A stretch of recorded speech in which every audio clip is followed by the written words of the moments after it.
In your years of schooling, you were taught many things. You were taught how to solve equations, you were taught how to memorize historical events, but what they never taught you was how to think. Not what to think, but how to think. This I call the mental algorithm, the process behind clarity, discipline, and true intelligence, and yet no exam ever tested your ability to maintain presence during chaos. No curriculum ever required you to understand the movements of your own mind. This is where school ends and wisdom begins. Let us walk together through 6 mental habits that form a higher intelligence, one that is lived, not memorized. Most people live their lives in a state of constant reaction. They see something and they react. They hear something and they respond. They feel something and they move. But there is a difference between reacting and responding. A deep difference that separates a scattered mind from a calm one. The difference is observation. Observation is not just seeing, it is not just hearing, it is awareness in its purest form. It is the ability to witness without immediately acting on what you witness. Imagine you are standing on the edge of a busy road. Cars are flying by and you want to cross. If you step out without looking, if you move based on impulse, you might get hit. But if you pause for a moment, you observe the movement of the traffic, you notice the rhythm of the vehicles, you understand the right time to step forward. That moment of pause, that attention, that presence is what we speak of when we talk about observation. The human mind is filled with patterns. Thoughts arrive quickly like waves crashing on the shore, and most people are pulled in before they even notice the tide. But a trained mind does not follow the wave immediately. It stands on the shore and watches. It observes the rise and fall of thoughts without becoming them.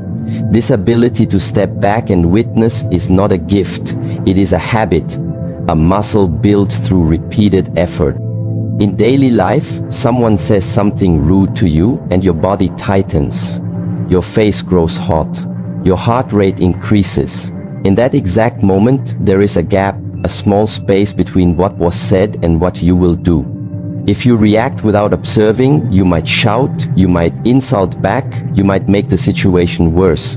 But if you observe that space, you feel the heat in your chest, you see the thought forming in your mind, and you watch it for just a breath longer. Suddenly you are not a slave to that emotion, you have become its master. This habit changes everything. A person who learns to observe before reacting gains time, and time is power. The time between the spark and the flame, the time between the emotion and the action, that time is where wisdom lives. Observation gives you access to that place. Think of a cup filled to the brim. If you add more to it, everything spills. The cup is not useful because it is full. It is useful because of the space it holds. Observation is that space. The more you fill your life with noise, reaction, distractions, the less space there is to think clearly, to see clearly. So when you observe, you create space inside your own mind, and from that space clarity grows. In Shaolin tradition, the breath is the first teacher. It is always with you, it is always honest. It reflects the state of your mind faster than any words. When you are angry, your breath is fast. When you are nervous, it is shallow. When you are calm, it is slow. This is why the monks train not just the body but the breath. When you learn to observe your breath, you learn to observe your inner state. So what can you do in practice? Begin small. The next time you feel the urge to respond to something quickly, do nothing for one breath, just one pause, breathe. Notice what is happening inside you. Feel the tension rising, see the thought forming, but do not act on it yet. Let the breath anchor you. Let it become your observer. As you develop this habit, you will begin to notice patterns. You will see that certain thoughts always lead to the same emotion. You will notice that certain people trigger the same responses, and slowly you will begin to understand that most of your reactions are not new. They are old habits. old patterns playing out like music on repeat. But observation breaks the pattern. Because when you see the pattern clearly, you are no longer inside it, you are watching it. And what you can watch, you can change. Over time, this habit transforms not just your mind, but your life. Arguments become conversations, disagreements become learning moments, fear becomes curiosity, pain becomes understanding, because the space you create through observation is not emptiness, it is a doorway, a space where choice can exist. And understand this. The purpose of observing before reacting is not to become passive. It is not to suppress your emotions or silence your truth. It is to ensure that when you do speak, when you do act, you are doing so with presence, not with the past, not with fear, not with blind reflex, but with conscious intent. This is not easy. It requires effort, repetition, practice, but so does anything worth mastering. And what you are mastering here is not a skill, it is your own mind. And through the mind, your own life. So the next time life challenges you, do not rush, do not push pause, watch, feel, let the storm pass through you without becoming the storm. Observe before you move, respond from stillness, and let presence be your true power. Always.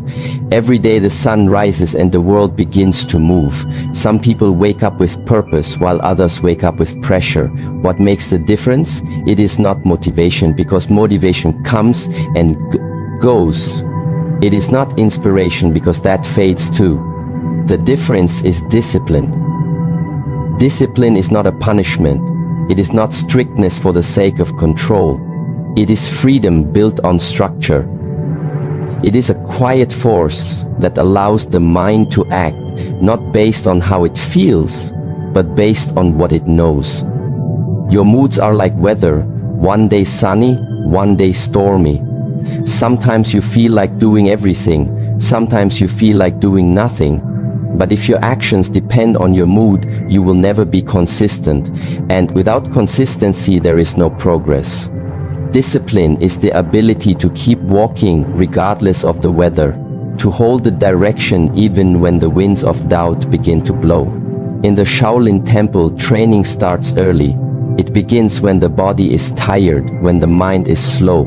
It is in those moments that the warrior is shaped. Because it is easy to practice when you feel good. It is easy to act when energy is high. But true power comes from doing what must be done, even when nothing inside you wants to do it.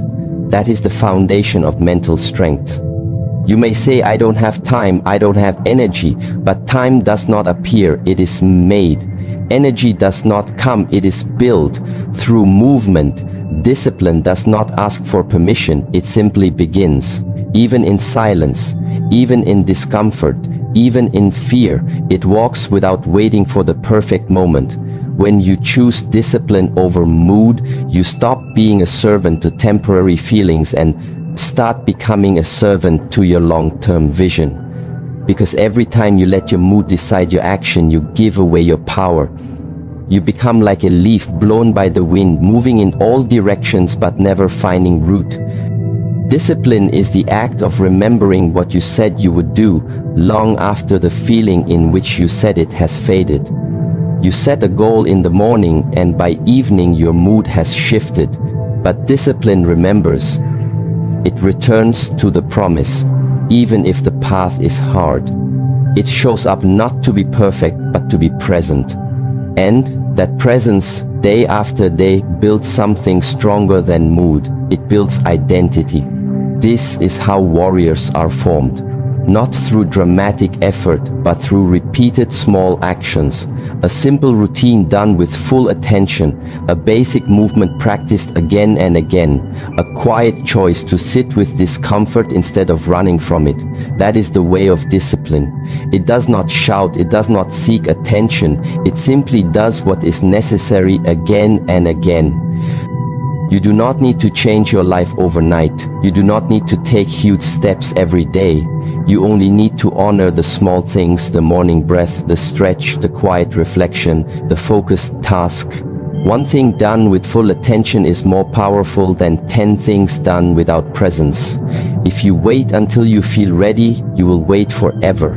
The path to readiness is walked, not waited on. Action creates readiness, not the other way around. The more you act, the more you train the mind to move without asking for permission, and slowly that action becomes part of who you are.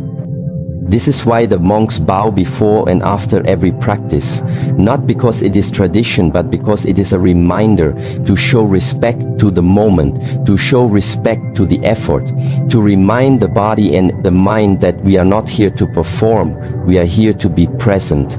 Discipline is presence, it is attention, it is care. There will be days when your body aches, when your mind complains. Those are not signs to stop, those are signs that the real training is beginning, because pain is not the enemy, resistance is not the enemy, avoidance is the enemy. The habit of choosing comfort over growth again and again is what keeps the mind weak. So what do you do when the mood is gone? You begin anyway. You feel the discomfort and you act through it. You notice the resistance and you keep moving. You do not wait for the fire, you become the fire. That is the essence of discipline. And with time, something shifts. The thing that once felt heavy becomes light. The action that once felt forced becomes natural. The routine that once felt hard becomes who you are. You do not rise by accident, you rise because you chose to rise again and again, even when you didn't feel like it. Understand this: there is no freedom without discipline. The more you master your habits, the less you are controlled by mood. The more you honor your commitments, the stronger your inner world becomes.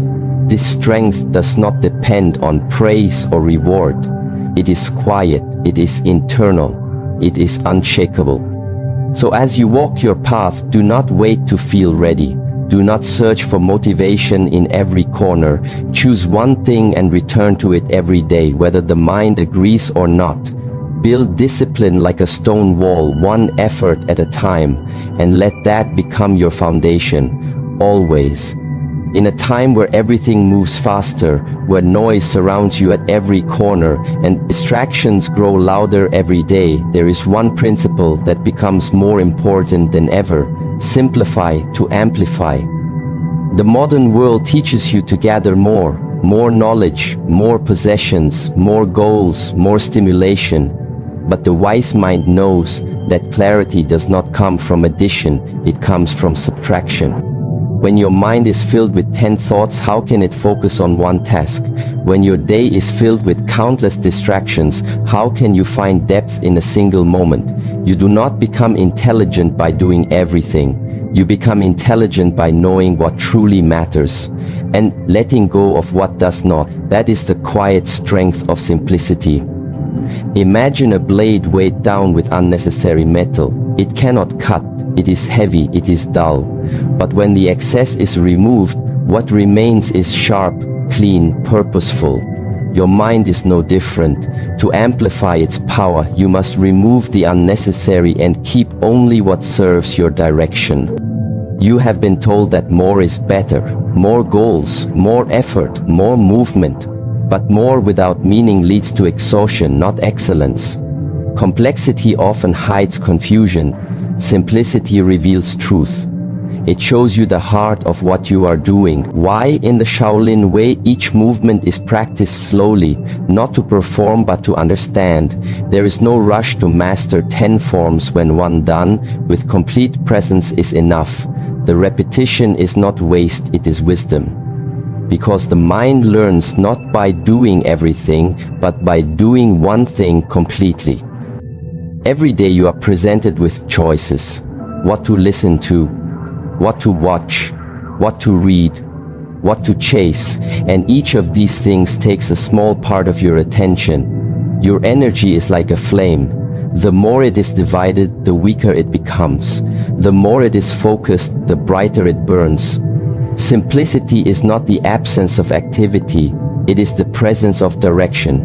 It is waking up and knowing the one thing you must do instead of juggling a list of things that lead you nowhere. It is looking at your surroundings and choosing peace over chaos, calm over speed, depth over noise. To practice this habit, you must begin with awareness. Begin with your space. Remove one object that does not serve purpose or peace. Clean one corner that brings you back to the present. Begin with your schedule. Remove one task that drains energy and adds no value.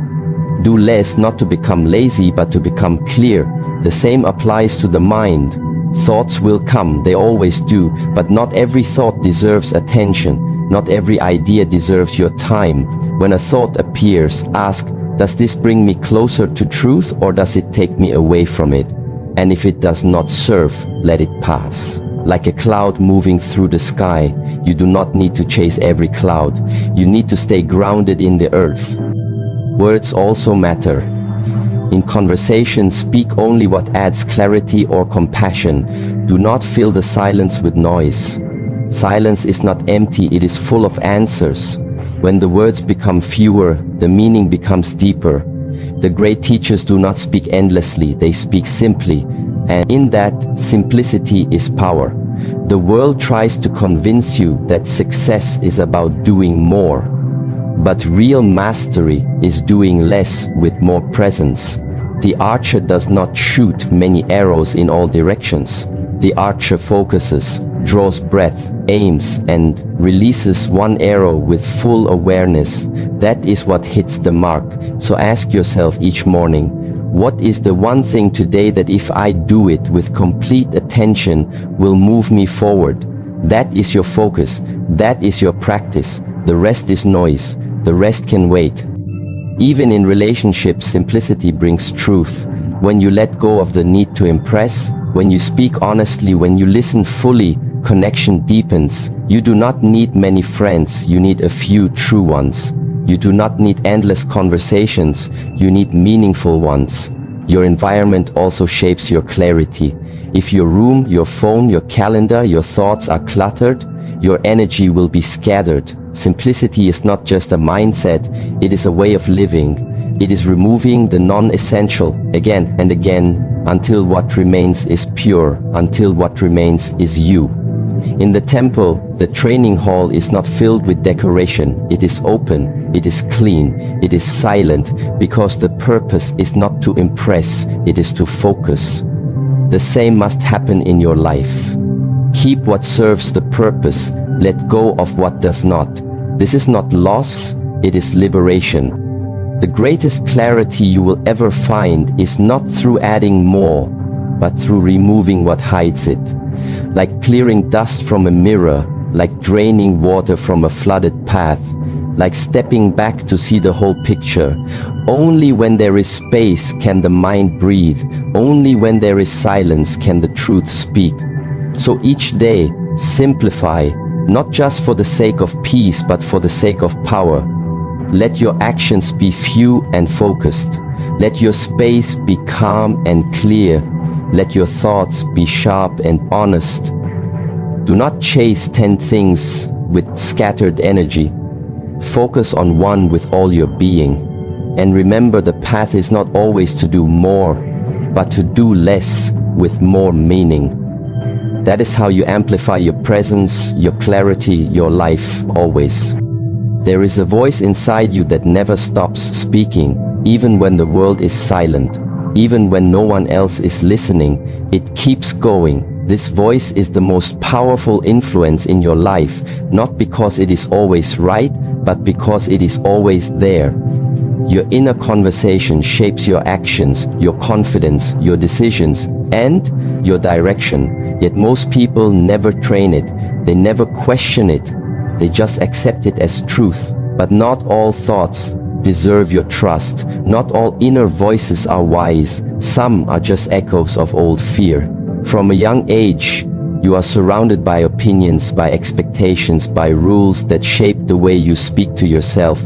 Over time, these external voices become internal beliefs. You start to say things like, I am not good enough, I always fail, I can't change. But these are not facts. They are habits, mental patterns that repeat again and again until they become your story. The story you tell yourself in silence becomes the story you live. High-level intelligence is not just about solving problems or remembering facts. It is about recognizing the voice within and learning to shape it with care, because the mind left untrained becomes a critic. The mind trained with awareness becomes a guide.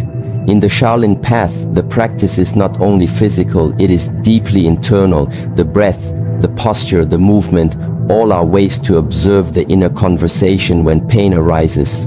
The untrained mind says, "Stop, this is too much." The trained mind says, "Breathe through it, learn from it, grow," because mastery does not come from avoiding discomfort, it comes from facing it with clarity and calm. You must begin to notice how you speak to yourself, not just when things go well, but especially when they do not, when you fail, when you feel uncertain, when you are tired and your energy is low. What does your mind say? Does it attack you or does it support you? Does it criticize you or does it correct you? This is the difference between falling and staying down, and falling and rising again cannot silence the mind completely. That is not the goal. The goal is to guide it, to become its teacher, not its prisoner. If the voice within says, "I am weak," you ask, "Why do I believe this?" If it says, "I will never succeed," you ask, "Is that true, or is that fear speaking?" The quality of your life depends on the quality of your inner questions, not the outer answers. In daily life, challenges will come. People will disappoint you, plans will break, things will go wrong. And in each of those moments, your inner voice will respond. But how it responds is up to your training. It can say, "This is too hard," or it can say, "This is the moment to learn." It can say, "I knew I would fail," or it can say, "This is how I grow stronger." Your inner voice is not fixed. It is not a permanent thing. It is a reflection of your repeated thoughts, and those thoughts can be changed not by force but by attention. Start by becoming aware. Write down the thoughts that come up when you are under pressure, when you are alone, when you are afraid. Do not judge them, just observe them. See the patterns, and once you see them, you can begin to shift them. This shift is not about pretending everything is perfect. It is not about fake positivity. It is about truth, real honesty with yourself. The kind that says, "I am struggling and I am still strong. I made a mistake and I can learn from it. I feel fear and I can still move forward." These are not affirmations, they are acknowledgments of power beneath pain. Speak to yourself the way you would speak to someone you care for deeply. If they were tired, would you shame them or guide them? If they were lost, would you mock them or support them? Then ask yourself, why should you be treated with less care? In the Shaolin tradition, we treat the mind as a garden. If you do not plant intention, the weeds of doubt will grow by default. If you do not water courage, fear will take root. If you do not remove old beliefs, the soil will never be ready for something new. This is why self-observation matters. This is why your words matter. Each word inside you either builds a path forward or blocks the way. So begin simply. When a negative thought appears, pause. Do not fight it. Observe it. Breathe. Ask, is this thought helping me move or is it holding me back? Then choose the next thought, not from emotion but from clarity. Choose a thought that opens, not closes, that encourages, not excuses, that aligns with who you want to become, not who you fear you are. And in time, this inner conversation becomes your greatest teacher. You will still face challenges, but you will not collapse inside them. You will still fall, but your voice will say, "Stand again." You will still feel fear, but your voice will say, "Walk anyway." And that voice will be yours, trained, shaped, guided by your own hand. Do not underestimate the power of what you whisper to yourself each day, because those whispers become beliefs, and those beliefs become your behavior, and your behavior becomes your life. Train the voice within and let it become the foundation of your strength, always. There is a rhythm to life that many never hear, not because it is hidden, but because they are too distracted to notice it. They rush from one task to the next, one thought to the next, one problem to the next, always chasing, never arriving. In this endless movement, the mind becomes tired, the breath becomes shallow, and the heart forgets how to rest. But in the stillness between each breath there is wisdom. In the pause between each action there is awareness. In the silence between words there is understanding. That space is presence. Presence is not simply being here, it is being fully here, not just in body but in mind, not just looking but seeing, not just hearing but listening. When you walk, are you walking, or are you already thinking of where you want to be when you eat? Are you tasting the food, or are you already chasing the next task? When you speak, are you speaking from awareness or just reacting from habit? Presence is the habit that brings you back to this moment again and again until this moment becomes enough. In Shaolin practice, the body is trained to move with precision, but that precision means nothing without presence. A kick without awareness is just a movement. A breath without focus is just air. The true training begins when the mind is anchored in the now.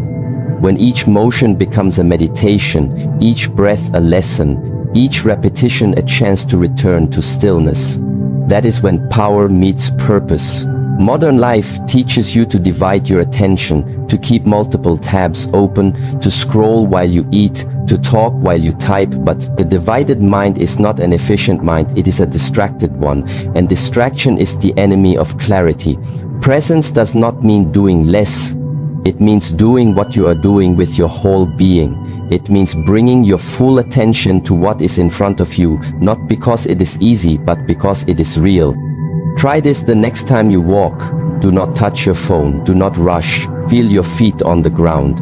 Listen to the rhythm of your breath, notice the wind against your skin. That is presence. The next time someone speaks to you, listen, not to respond, but to understand.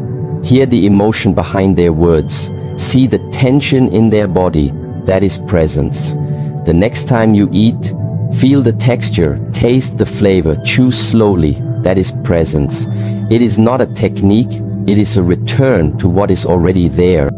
The reason presence is rare is not because it is difficult, but because distraction has become normal. Most people are not uncomfortable with silence, because silence is unnatural. They are uncomfortable because silence reveals what they have avoided. When you slow down, you begin to hear the thoughts behind the noise. You begin to see the restlessness that busyness hides, and that is where real awareness begins. In the temple, presence is the foundation of every form. Every breath begins with focus. Every movement begins with stillness.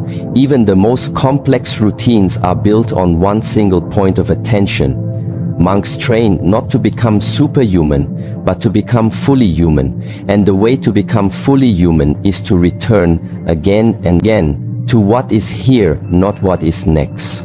When you are present, even the smallest moment becomes meaningful. A drop of water, a bird's cry, the warmth of the sun on your skin. These are not distractions. These are reminders.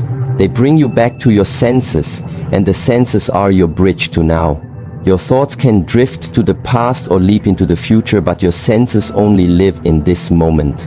And when you are rooted in this moment, fear becomes smaller, doubt becomes quieter, and peace becomes possible. Presence is not always peaceful. Sometimes it brings up discomfort. It shows you how distracted you are, how restless, how impatient. But this too is the teaching. Presence does not avoid truth, it reveals it. And in that revelation there is growth, there is transformation. The more you practice it, the stronger your awareness becomes. And awareness is the foundation of intelligence. Not memory, not speed, not knowledge, but awareness of what is truly happening inside and out. You begin to notice the pause before your anger, the tension before your fear, the impulse before your reaction, and in that pause there is power, because you can choose, and choice is freedom. Presence gives you back your power by returning you to the space where decisions are made, not from reflex, but from clarity. When the world around you becomes loud, presence becomes your silence.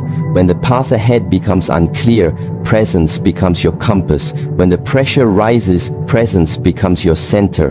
It does not solve every problem, but it gives you the clarity to meet each one fully, and that changes everything. So train presence as you would train the body, with patience, with practice, with care. Begin with one breath, feel it completely, then one step, then one task, then one conversation. Give your full attention again and again, and when you drift, return gently, without judgment, with awareness and breath. That is the way to live with depth. That is the way to think with clarity. That is the way to act with purpose, always. You carry within you a kind of intelligence that cannot be measured by scores or recognized by titles. It is not something granted by a degree or proven by applause. It is the quiet wisdom of observation, the ability to see without judgment, to notice without interference, to understand without rushing to fix. This is the final habit, and perhaps the most misunderstood. The habit of watching the mind like a sky watches the clouds, detached, present, unmoved. Most people live in reaction. They do not act, they react. A thought appears and they believe it. An emotion rises and they follow it. A distraction arrives and they chase it. But there is another way, a higher intelligence, one that does not suppress thought or emotion, but sees them clearly, without being pulled into them like watching waves rise, fall, without being swept away by the current. In the Shaolin tradition, observation is the seed of mastery.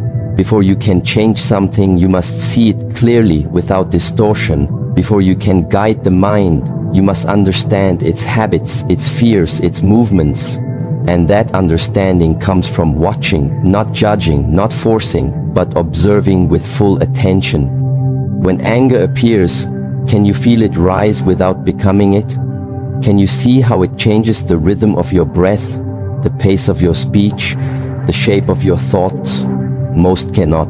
They become the anger, they speak from it, act through it, and only after the damage is done do they realize they were lost in it. But the trained mind sees the fire before it spreads, and in that seeing finds space. This is the power of still observation, not passive, not lazy, but deeply aware, to sit and see how thoughts come and go, how emotions visit and leave, how the body holds tension and releases it.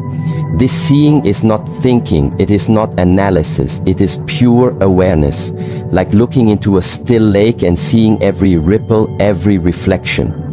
The world teaches you to chase, to fix, to solve, but there are many things within you that do not need solving. They need seeing. When fear rises, you do not need to fight it, just watch it, and it begins to soften. When anxiety comes, you do not need to escape, just sit with it, and it begins to shift. The light of awareness is often enough to begin transformation. When a Shaolin monk stands still in silence, it is not because there is nothing to do. It is because they are training the most subtle skill, the ability to remain present in the middle of movement and still in the middle of chaos. This is what makes their movement so powerful, because it comes from stillness, not from force. You do not need to sit for hours to practice this. Begin with 5 breaths. Watch them fully without changing them. Just notice how they move in, how they move out.